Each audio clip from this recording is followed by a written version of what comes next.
Tiens, une anecdote que t'aimes bien, c'est celle de Funky Family. On était très potes, je suis très pote avec le rat, Choa et tout. Et Choa, il n'avait pas d'oseille, ni nous. Et on a faim. Et je lui dis, il y a des poulets en bas de chez nous. On avait assez pour acheter une baguette. Le scénario, c'était ça. Choa, il passe en premier, il arrache le poulet. Moi, j'arrache le deuxième et on court. Donc, il arrive, Choa, et hop, la broche du poulet par terre. Le mec, il commence à faire tout le tour pour nous courser.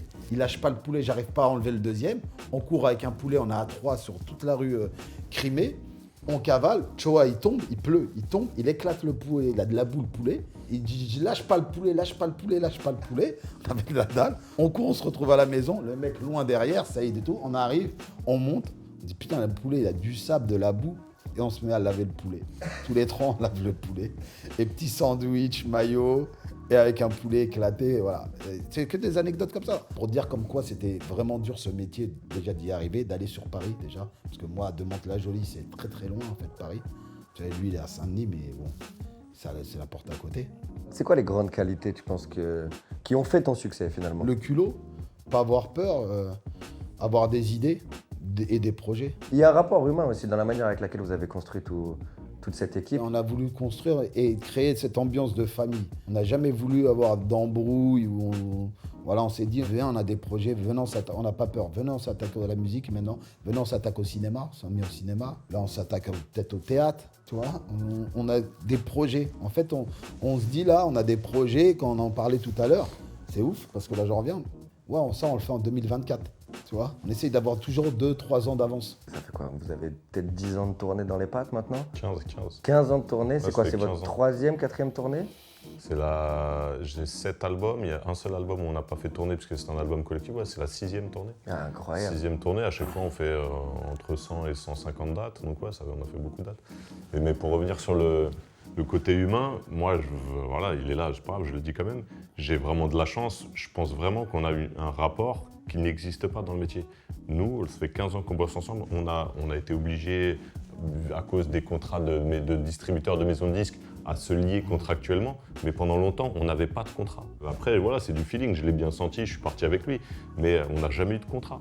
C'est-à-dire qu'il n'y a rien qui nous lie contractuellement. Il pourrait me mettre des bananes d'anthologie, demain je pourrais partir lui faire une carotte de ouf en disant ça, et demain je vais signer avec une énorme maison de disques et je t'oublie tout ce qu'on a fait ensemble, mais on n'est pas liés contractuellement. Moi j'ai une confiance absolue, tu vois. L'argent, c'est pas notre moteur. Il y en a, mais ça va pas être notre moteur. Le moteur, c'est plutôt les projets et de kiffer. Et avoir des aventures, que des aventures. Et il y a un truc qui est vachement satisfaisant pour moi, c'est le voir kiffer quand moi je kiffe. Ou, tu vois, c'est moi qui suis sur scène, c'est moi qui suis, c'est mon nom sur l'affiche, c'est moi qui fais les émissions de télé. Mais c'est incroyable, je crois, il n'y a personne dans le monde qui est aussi lié, c'est comme si c'était moi, tu vois ce que je veux dire? Lui, tout ce qui m'arrive, ou tout le succès, ou quelque chose qu'on va me dire, qui me donne de la reconnaissance, il reçoit exactement la même reconnaissance. Tu vois? Et ça, ce rapport-là, je crois qu'il est assez inédit, tu vois. Je sais pas si j'ai eu ce sentiment de vengeance, en fait. Tu vois, me dire, tous ceux qui m'ont fermé des portes, ou les cafés-théâtres, tout est revenu. Et de voir son succès, en fait, c'est moi. Lui, c'est moi, en fait, tu vois. J'ai fait énormément de choses parce qu'il a eu l'idée, vraiment. À l'époque, on n'avait pas de tourbus, on prenait le train. On a fait des heures et des heures de train ensemble. Et souvent, dans le train, je lui parlais de mon année de rééducation. Tu vois, je lui disais, voilà, des anecdotes de ouf, et des trucs super drôles, des trucs super tristes.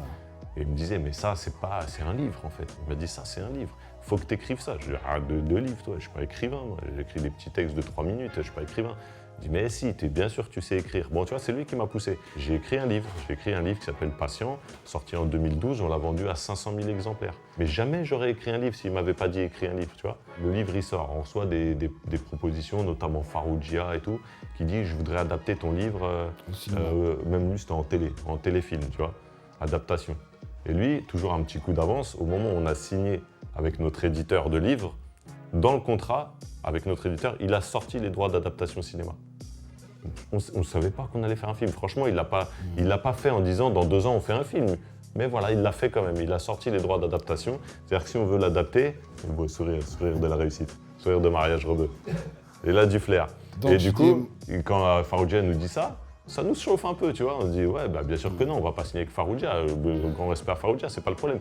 Mais on va pas donner le bébé à quelqu'un d'autre, c'est notre bébé. Si on l'adapte, on va l'adapter nous-mêmes, tu vois.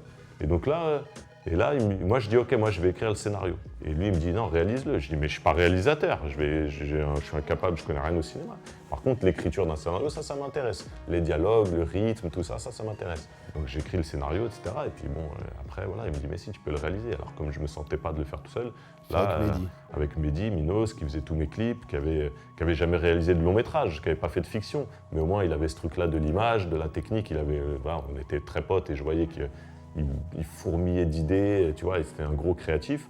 On s'est dit, vas-y, on va se lancer dans la réalisation à deux. Mais c'est aussi, à chaque fois, c'est Jean Rachid qui nous pousse, tu vois.